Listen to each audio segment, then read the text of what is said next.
Hello everyone, it's Shane Kanto, your Wasteland reviewer, and I'm here to review this Christmas rom-com, Christmas Cards, and this is from writer-director Elgin Cahill. And this film stars Ian Cruz and Scott Argiro, and single mom Kate is contemplating leaving the floundering small-town family business behind for the big city life when she finds romance in an unlikely source in her hometown.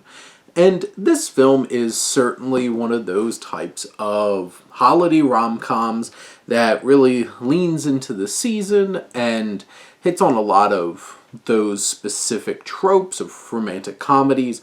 Now I'll say is Cahill's working with a very small budget, and you can definitely tell that this is a very small budget film. It looks it. Let's just put it that way. And from like a filmmaking standpoint, it looks really low budget, very micro budget feel.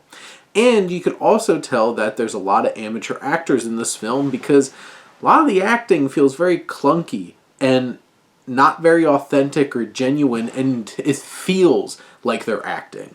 And it feels stiff and clunky in that kind of way. Now, from a story standpoint, you have, Kate. She's great, but she has her daughter who is super nerdy, and, they aren't seeing eye to eye because Kate's been so overwhelmed with her job ever since her husband died. And you have the daughter, Emma, who connects with Jack, who's a local baker she works with. They love the same, fantasy sci-fi shows and stuff like that. And, something happens to Kate, and you have Jack, played by Argiro, who helps out a lot. And through multiple very cheesy montages of them spending time together, there's a spark. And, the music is extremely overbearing and extremely manipulative in such a way. And the sound mixing certainly is a little clunky as well, going back to this is a very low budget film. And, you have this story, you have this budding romance. I think it's fine. And both of them have lost their spouses, and they seem to have some good charm. I think Jack is a fun, dad jokey kind of guy.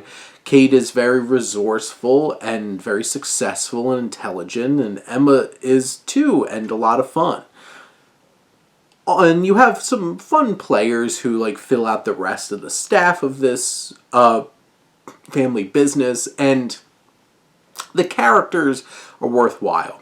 It's just that some of the performers, you can really tell are don't feel very comfortable and authentic acting, and they feel very stiff, and it takes you out of some of these scenes, and that's a hard thing to acknowledge, but it's the truth. And I think this film is inoffensive. I think this film, if you really like holiday rom-coms, checks those boxes. And you'll get past the technical issues and the performance issues and stuff like that. If you're like me, really pay attention to those things. As a film, it doesn't do the best. And it leans in too many cliches, and you really lose out on connection through these stiff performances and this very clunky filmmaking. But I think Cahill has heart in the right place. And this is a charming little film. And I think the Cruzes and Argiro, everybody's doing their best. And it's inoffensive. 90-minute Christmas rom-com. Think it'll scratch that itch for those who love these types of films. But those are my thoughts on Christmas Cards. Let me know what you think. Let's talk some movies. But thank you as always for tuning in and supporting your Wasteland reviewer.